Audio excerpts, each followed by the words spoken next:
Assalamualaikum warahmatullahi wabarakatuh. Perkenalkan, nama saya Damayanti Simarmata, kelas Perbankan Syariah 5A, Universitas Islam Negeri Sumatera Utara. Video kali ini saya buat untuk memenuhi tugas Sistem Informasi Manajemen Bank Syariah, yaitu tentang mengamati teknologi yang ada sekarang ini. Dan teknologi yang saya amati yaitu tentang e-business atau bisnis elektronik. Baiklah, yang pertama sekali saya akan menjelaskan tentang pengertian bisnis elektronik itu seperti apa. Yang pertama yaitu pengertian bisnis elektronik atau e-bisnis. Elektronik bisnis atau e-bisnis itu ialah kegiatan transaksi jual beli bisnis yang dilakukan melalui perangkat komputer atau dengan internet sehingga perusahaan dapat langsung berinteraksi dengan customer atau rekan bisnisnya. Atau arti yang lebih sempit, e-bisnis yaitu penggunaan teknologi informasi dan komunikasi untuk menjalankan sekaligus mengelola bisnisnya sehingga dapat memperoleh keuntungan untuk meningkatkan bisnis perusahaan yang mencakup semua aspek yang berorientasi pada profit maupun non-profit suatu perusahaan. Bisnis dapat dikatakan sebagai iklan supaya konsumen dapat membeli produk-produk pada perusahaan tersebut. Salah satu hal yang memegang peranan penting dalam dunia bisnis adalah bagaimana perusahaan bisa bekerja secara efisien dan efektif. Selanjutnya, saya akan menjelaskan tentang strategi e-bisnis pada perusahaan itu seperti apa, yaitu yang pertama, ERP atau Enterprise Resource Planning, yaitu suatu strategi bisnis dari sistem informasi perusahaan yang bisa digunakan untuk berkoordinasi mengenai sumber daya serta juga informasi yang digunakan untuk proses dalam berbisnis. Dan yang kedua, AI Enterprise Application Programs, yaitu suatu strategi bisnis mengenai konsep integrasi dari proses bisnis yang memungkinkan suatu perusahaan untuk dapat bertukar informasi. Dan yang ketiga yaitu CRM, yaitu Customer Relationship Management, yaitu suatu strategi bisnis dari layanan dan perangkat lunak atau software yang didesain untuk bisa meningkatkan keuntungan serta juga kepuasan para konsumen. Dan yang keempat yaitu SCM, yaitu Supply Chain Management, yang merupakan strategi manajemen mengenai rantai supply yang dengan secara otomatis akan berkompetisi. Selanjutnya, saya akan menjelaskan tentang unsur-unsur e-bisnis itu seperti apa. Yang pertama yaitu pelaku bisnis. Di antara pelaku bisnis itu yaitu seperti organisasi, produsen atau perusahaan, supplier, rekan bisnis, konsumen, dan masih banyak lagi. Dan yang kedua yaitu alat, media, atau juga sumber daya yang digunakan. Di antaranya seperti teknologi informasi serta juga komunikasi, yaitu seperti komputer dan internet. Yang ketiga itu kegiatan dan sasarannya. Di antaranya seperti aktivitas atau kegiatan dan juga proses bisnis seperti pelayanan, penjualan, transaksi, dan juga operasi bisnis utama. Dan yang ketiga yaitu tujuan e-bisnis. Di antaranya yaitu seperti komunikasi, koordinasi, pengolahan organisasi, transformasi, proses bisnis serta juga sebagai informasi. Selanjutnya, unsur-unsur bisnis itu yaitu beberapa keuntungan yang bisa didapatkan. Keuntungan yang bisa didapatkan itu yaitu seperti dengan pendekatan yang relatif aman, peningkatan keuntungan, lebih fleksibel, efisien, peningkatan produktivitas bisnis yang integratif. Dan yang selanjutnya, saya akan menjelaskan tentang pelaku e-bisnis itu siapa-siapa aja. Yang pertama yaitu perusahaan, yang kedua konsumen, yang ketiga perusahaan, perusahaan supplier. Yang keempat itu yaitu rekan bisnis.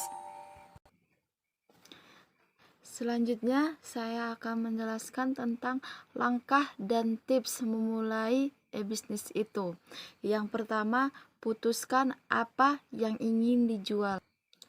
Langkah pertama ini untuk memulai bisnis online adalah memutuskan apa yang ingin Anda jual secara online. Di mana minat Anda, apa hal yang Anda tawarkan kepada pasar bisnis yang unik. Setelah Anda menjawab pertanyaan ini, pertanyaan berikutnya adalah dari mana sumber memproduksi produk-produk ini, atau Anda akan membeli dari suatu tempat. Dalam kasus ini, Anda akan perlu memutuskan di mana tempat membeli produknya. Yang kedua itu menguji produk Anda. Tidak semua pengusaha atau pebisnis mengakui bahwa mereka sangat jarang melakukan analisa penjualan produk. Hal tersebutlah yang membuat kebanyakan dari kita gagal dalam membangun bisnis. Padahal menguji suatu produk apakah layak dijual, apakah memiliki banyak permintaan, diproduksi dengan mudah, memiliki tempat terbaik adalah sesuatu yang penting. Dan setelah cara pertama dan kedua menurut Anda udah cocok, selanjutnya lanjutkan ke cara tips yang ketiga, yaitu daftarkan produk Anda. Langkah selanjutnya itu adalah mendaftarkan produk Anda. Sebelum mendaftar produk, lakukan penelitian secara independen untuk mengidentifikasi penjual yang menjual produk yang sama dan melihat apa yang mereka lakukan, apa kekurangannya yang bisa dijadikan sebagai kelebihan bagi kita. Pastikan barang jualan Anda menarik agar laku. Untuk daftar produk, Anda perlu membuat foto dari produk jualan. Bila perlu, gunakan jasa fotografer profesional atau menggunakan jasa konsultasi pasar online. Dan yang keempat itu, tentukan metode pembayarannya.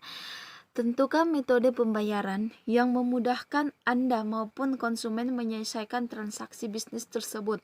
Jika menggunakan jasa mitra penyedia layanan e-bisnis, fasilitas pembayaran biasanya telah tersedia satu paket. Namun jika tidak, Anda bisa mulai dengan membuka akun PayPal, atau yang paling mudah adalah melalui transfer antar rekening. Dan yang selanjutnya lagi yaitu mekanisasi supply produk. Untuk produk digital, biasanya mitra penyedia layanan e-bisnis akan memberikan pengaturan otomatis atau file langsung dikirim ke konsumen setelah pembayaran tuntas.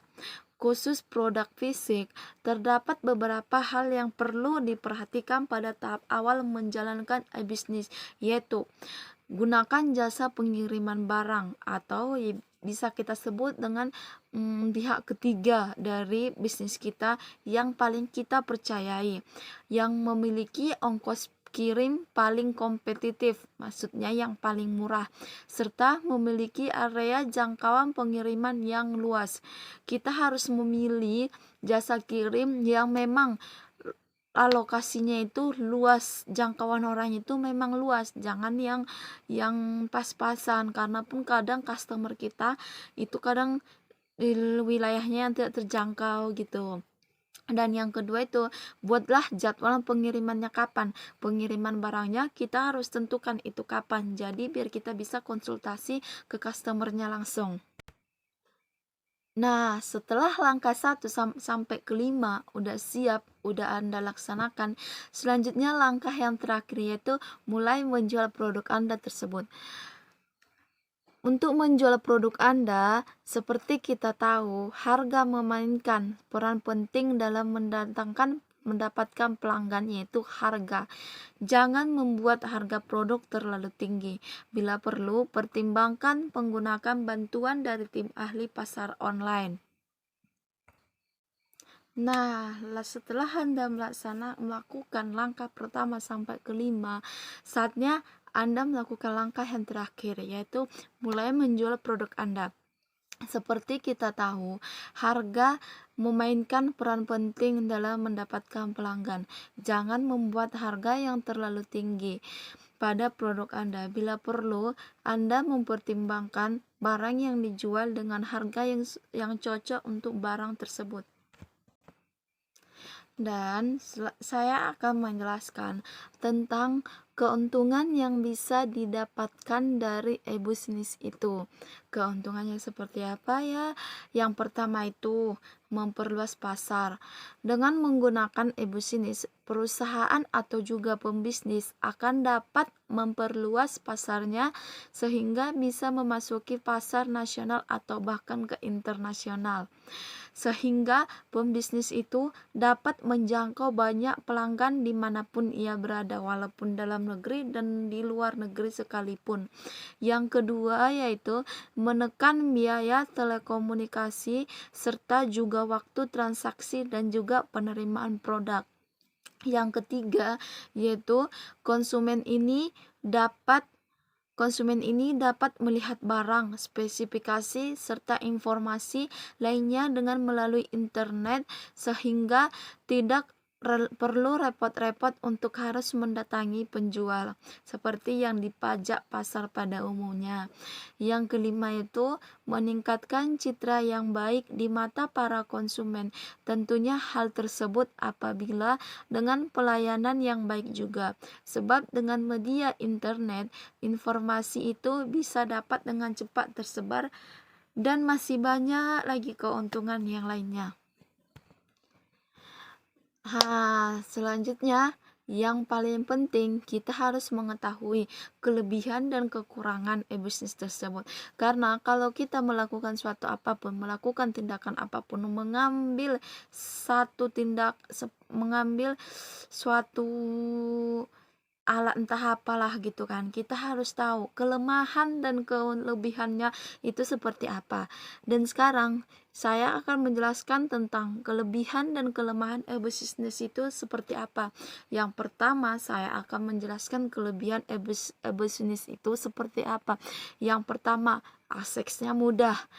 Agar bisa berhubungan dengan konsumen, pembisnis hanya membutuhkan koneksi internet yang baik dan memadai. Jadi, kalau kita mau berjualan online, kita mau belanja online, kita harus memiliki akses internet yang bagus, sinyalnya bagus. Jadi biar lancar belanja online-nya. Yang kedua itu menghemat waktu. Jika bisnis yang dilakukan pada umumnya harus pergi ke tempat konsumen, harus saling tawar-menawar, harus pergi jumpai semua rekan-rekan bisnis yang punya produk-produk yang mau kita beli, maka kalau kepake e-bisnis itu, segala jenis komunikasi dilaksanakan secara online di internet tanpa capek-capek pergi menjumpai si penjual produk tersebut tadi. Dan yang ketiga yaitu lebih tepat sasaran. Para peminat bisnis yang kita usahakan akan datang kepada kita, sedangkan yang tidak berminat tidak perlu mengindahkan iklan yang kita buat seperti pebisnis. Maksudnya di sini yang datang ke bisnis kita tadi, bisnis kita, bisnis elektronik itu tadi, yang orang-orang yang memang betul-betul berkeinginan untuk membeli bisnis kita. Tidak seperti di pajak kan kalau kita mau beli ini kita harus melewati jualan ini, toko ini. Tapi kalau di bisnis ini tidak. Di sini kita kalau kita mau mencari ini, yang muncul langsung yang kita cari tanpa capek-capek lagi melihat yang lain.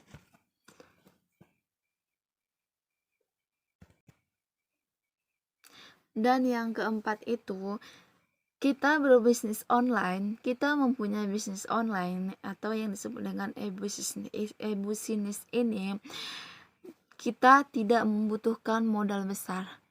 Ya, memang banyak orang beranggapan bahwa untuk memulai berbisnis harus mempunyai modal yang besar. Tapi menurut saya hal tersebut adalah pendapat yang kurang tepat. Mengapa? Karena setiap orang bisa memulai bisnis internet bahkan tanpa modal sekalipun, hanya bermodalkan HP dan paket internet. Nah, setelah tadi saya telah menjelaskan kelebihannya, baik hal-hal baiknya dari e-bisnis ini, dan yang saya akan menjelaskan hal yang enggak enaknya, yaitu kelemahan dari bisnis ini seperti apa. Yang pertama itu tidak adanya pertemuan dengan secara langsung. Jadi, tidak jalur akses antara pebisnis dan konsumen, sehingga tidak ada terjadi tatap muka secara langsung antara penjual serta pembeli. Apabila ingin bertemu harus membuat kesepakatan terlebih dahulu. Kalau belanja online memang kita tidak melihat wajah sepenjual dan sepenjual juga tidak melihat wajah kita. Ya, kalaupun setidaknya kita mau jumpa, seperti mau, kadang ada juga yang bisnis online ini dia bayar di tempat, entah ngantar ke tempat gitu, COD gitu kan.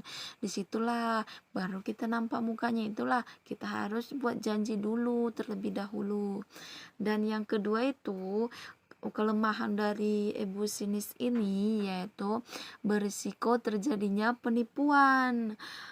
Disebabkan itu terjadi karena transaksi ini tidak langsung atau tatap muka tadi, maka berisiko untuk terjadinya penipuan, terutama yang pebisnis pemula. Yang masih kurang, seperti pebisnis pemula itu yang kurang pengetahuannya tentang mengenal bisnis-bisnis internet itu seperti apa, cara menjalankannya seperti apa. Ya, tapi untuk saat ini banyak sekali cara untuk bisa menghindari penipuan tersebut. Salah satunya yaitu dengan transaksi menggunakan rekening bersama, sehingga transaksi juga lebih aman. Yang paling penting kita tahu, bukan yang paling penting sih, tapi biar bisa jadi panutan untuk diri kita, pandangan untuk diri kita. Selanjutnya saya akan menjelaskan sekaligus e-bisnis yang terbaik di Indonesia. Jualan online, bisnis online yang paling terbaik di Indonesia itu. Yang pertama itu belanja.com. Belanja.com ini situs toko online marketplace online murah, aman, dan terpercaya. Situs jual beli ini merupakan sebuah joint venture antara Telkom Indonesia dan eBay yang bernaung di bawah payung PT Mitra Plaza dan sudah memiliki lebih dari ribuan merchant yang menawarkan berbagai produk dari berbagai kategori seperti fashion, gadget, komputer, kesehatan, otomotif, properti, dan masih banyak lagi. Dan yang kedua itu udah sering kita dengar, yaitu Bukalapak. Bukalapak ini salah satu pasar online atau online marketplace terkemuka di Indonesia. Biasa juga dikenal dengan jaringan toko online yang dimiliki dan dijalankan oleh PT Bukalapak. Seperti halnya situs layanan jual beli online dengan model bisnis consumer to consumer. Dan yang ketiga itu, bahkan saya sendiri juga sering menggunakan ini untuk belanja online, yaitu Lazada Indonesia. Lazada Indonesia ini adalah pusat belanja online yang menawarkan berbagai macam jenis produk mulai dari elektronik, buku, mainan anak, dan perlengkapan bayi, alat kesehatan, dan produk kecantikan, semua lengkap di Jaya Lazada. Selanjutnya yaitu FGB Kaskus, yaitu forum jual beli Kaskus atau forum tempat para pengguna Kaskus dapat menjual atau membeli suatu barang atau jasa yang diinginkan. Kaskus yang didirikan oleh Andrew Darwis ini pada awalnya hanyalah sebuah forum komunitas. Dan yang kelima itu Tokopedia. Tokopedia.com merupakan salah satu mall online di Indonesia yang mengusung model bisnis marketplace. Selanjutnya itu OLX Indonesia. OLX ini sebelumnya bernama tokobagus.com, yaitu sebuah situs web iklan baris di Indonesia yang difokuskan untuk tempat membeli dan menjual produk serta jasa secara online dan gratis untuk penjual maupun pembeli yang menggunakan jasa dari OLX Indonesia ini. Dan yang paling terpopuler selanjutnya yaitu Bineka. Bineka.com merupakan situs e-bisnis pelopor online store yang sampai saat ini terus berkembang dan bertumbuh menjadi situs e-bisnis terbesar di Indonesia. Dan yang ke-8 itu yaitu Blibli.com. Blibli.com adalah salah satu e-bisnis di Indonesia dengan konsep belanja online ala mall. Jadi kalau di Blibli ini serasa kita belanja di mall mungkin ya. Dan yang selanjutnya itu yaitu Elevenia. Elevenia ini situs belanja online dengan konsep open marketplace nomor 1 di Indonesia, beroperasi di bawah naungan PT Excel Planet yang memberikan kemudahan dan keamanan berbelanja.